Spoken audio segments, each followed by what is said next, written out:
تذكر يوما كنت تعانق دمعة الفكر تناجي الله في صبر وترجو رحمة تسري. نحمده نصلي على رسوله الكريم. أما بعد فإن خير الحديث كتاب الله وخير الهدي هدي محمد صلى الله عليه وسلم وشر الأمور محدثاتها وكل محدثة بدعة وكل بدعة ضلالة وكل ضلالة في النار. الحمد لله الذي هدانا لهذا وما كنا لنهتدي لولا أن هدانا الله. قم من فئة قليلة غلبت فئة كثيرة بإذن الله.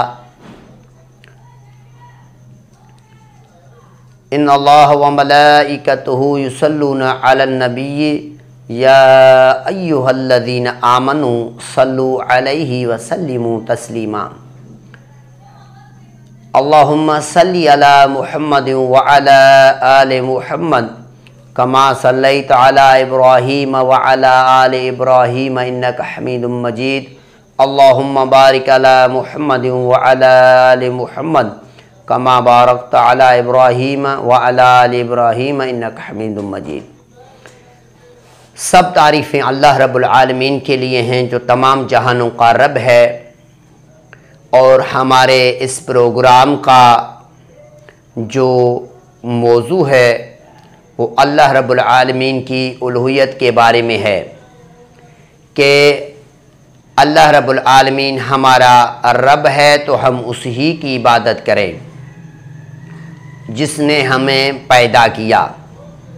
تو سب تعریفیں اللہ رب العالمین کے لیے ہیں، اور کروڑوں درود جناب محمد رسول اللہ صلی اللہ علیہ وسلم کے لیے. کل حمد کل شکر اللہ کے لیے. تو کہنے کا مقصد یہ ہے کہ جس نے ہمیں پیدا کیا اس کی عبادت ہم کس طرح کریں، اور اگر کچھ لوگ کرتے ہیں تو وہ اللہ کے غیر کی عبادت کرتے ہیں. اللہ تعالیٰ کی ربوبیت کسی جھگڑے کے بغیر اللہ رب العالمین کی الوہیت کو ثابت کرتی ہے. اللہ رب العالمین ہمارا حقیقی رب ہے. رب وہ ہے جو زندہ کرتا ہے، جو موت دیتا ہے، جو دیتا ہے، جو روک لیتا ہے. اور جب رب وہ ہے جو ساری دنیا کا خالق ہے، ہر چیز کا جو خلق اللہ نے کی ہے، جب وہ ہمارا مالک ہے تو ہم پر یہ حق بنتا ہے کہ ہم اس کی عبادت کریں، اس کی اطاعت کریں. تو وہی اس بات کا مستحق زیادہ ہے کہ مخلوق اس کی عبادت کرے. جو رازق ہے عبادت اسی کے لیے ہے، اور مخلوق میں کوئی بھی اس چیز کا کوئی بھی چیز ہے اسی کا خالق نہیں ہے، تو لہٰذا ان کی عبادت نہیں کی جائے گی. خیرات، نذر و نیاز، عبادات کے جتنے بھی معاملات ہیں وہ قولی ہوں، فعلی ہوں یا مالی ہوں، یہ تینوں عبادتیں خالص اللہ کے لیے جس نے ہمیں پیدا کیا، جو ہمارا رب ہے. جب وہ ہمارا رب ہے، جیسے کہ میں نے اپنے پہلے پروگرام ربوبیت کے مسئلے پر بیان کر چکا ہوں کہ جب وہ ہمارا رب ہے تو رب ہونے کے ناطے ہمیں فرض بنتا ہے کہ جب رب وہ ہے تو عبادت بھی صرف اسی کی ہی کرنی چاہیے. جب وہ ہمارا معبود ہے تو ہمیں عبادت بھی اسی کی کرنی چاہیے. تو جب وہ ہمارا مالک ہے تو ہم اس کی عبادت کرتے ہیں، اور جب تک ہم یہاں پر ہیں اور جب تک اس دنیا میں ہم ہیں، ہم یہی دعوت لوگوں کو کرتے رہیں گے کہ جو تمہارا خالق ہے، جو تمہیں جس نے پیدا کیا ہے، تم اس کے لیے اپنی عبادت کرو، اور اللہ کے ساتھ کسی اور کی عبادت نہ کرو، اور اللہ کے ساتھ کسی اور کی عبادت کر کے اس کی اس صفات میں شرک مت کرو. اللہ کی عبادت ہم مسلمانوں پر فرض ہے۔ اللہ کی عبادت کے بارے میں جب ہم اسے رب مانتے ہیں تو قرآن نے ہر بار ہمیں اس کی عبادت کی طرف دعوت دی ہے اور ہمیں بتایا، اور ہمارے لیے اللہ رب العالمین نے تمام انبیاء کا سلسلہ جاری رکھا اور ہمیں محمد رسول اللہ صلی اللہ علیہ وسلم کی امت بنا کر بھیجا اور ہمیں سمجھایا کہ اللہ کی عبادت کس طرح کرنی چاہیے۔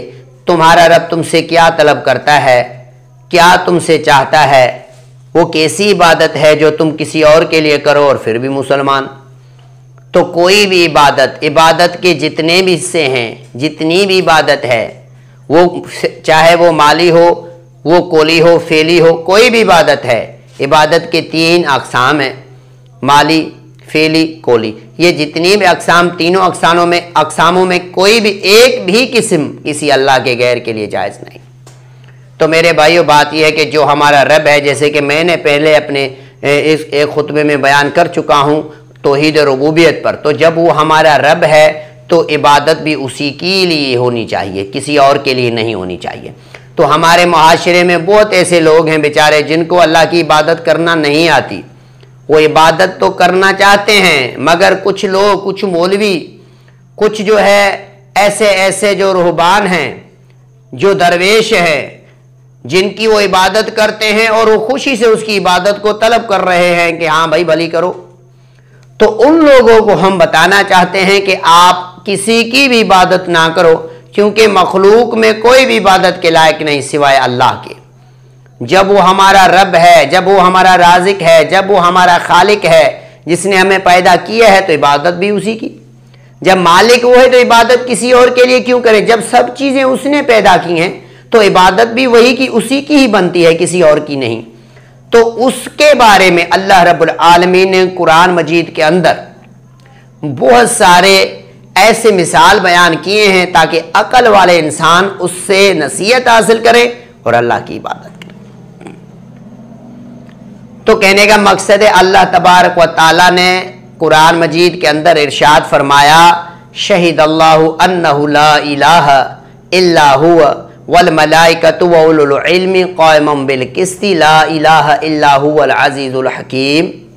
سورہ آل عمران کے اندر آیت نمبر 18 میں اللہ رب العالمین نے فرمایا کہ اللہ رب العالمین فرماتے ہیں کہ اللہ اور فرشتے اور علم والے یہ گواہی دیتے ہیں، شاہد ہیں یہ کہ اللہ کے سوا کوئی عبادت کے لائق نہیں ہے، اللہ کے سوا کوئی عبادت کے لائق نہیں ہے۔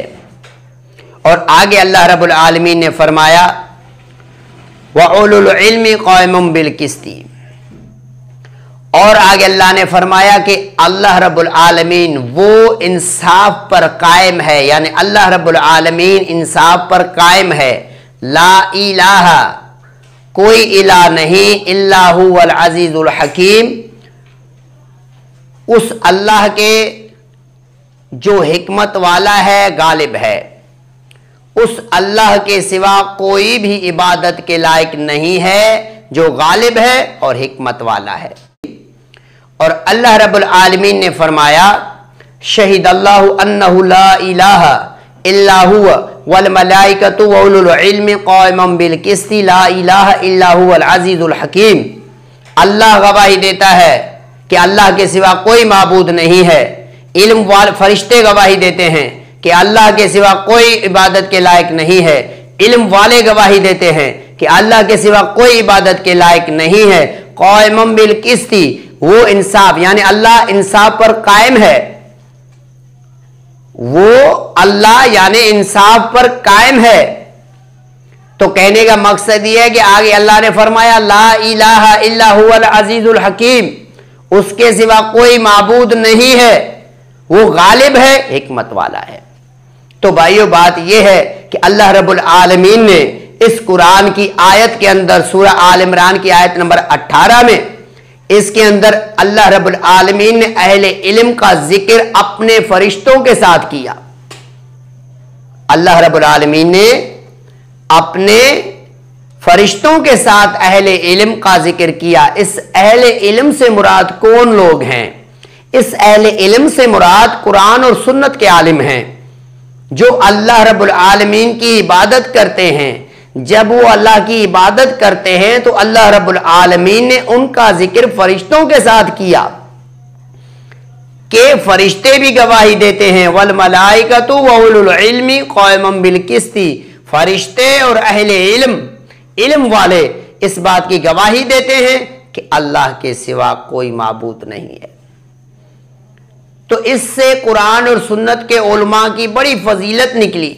اس سے وہ عالم مراد نہیں ہے، اس سے وہ عالم مراد نہیں ہے جو لوگوں کو اللہ کے علاوہ عبادت کرنے پر قائل کرتے ہیں، جو اللہ کے علاوہ لوگوں کو درباروں پر جھکاتے ہیں اور اللہ کے سوا وہ لوگوں کو اپنے سامنے سجدہ ریز کراتے ہیں کہ ہمارے سامنے آپ جھک جاؤ اور ہمارے علاوہ اللہ کو چھوڑ کر ہمارے سامنے ہمارے لیے نظر و نیاز کرو، اللہ کو چھوڑ کر ہمارے لیے تم جو ہے خیراتیں کرو، ہمیں مال دو، ہمارے لیے آپ جھکو اور قیام کرو۔ اللہ رب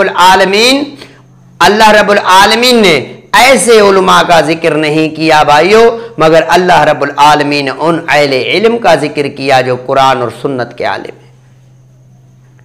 اللہ رب العالمین نے ان علماء کا ذکر کیا جو قرآن اور سنت کے عالم ہیں، ان کو یہاں تک ذکر کیا کہ اپنے فرشتوں کے ساتھ فرمایا شہد اللہ انہ لا الہ الا ہوا والملائکۃ واولو العلم قائما بالقسط۔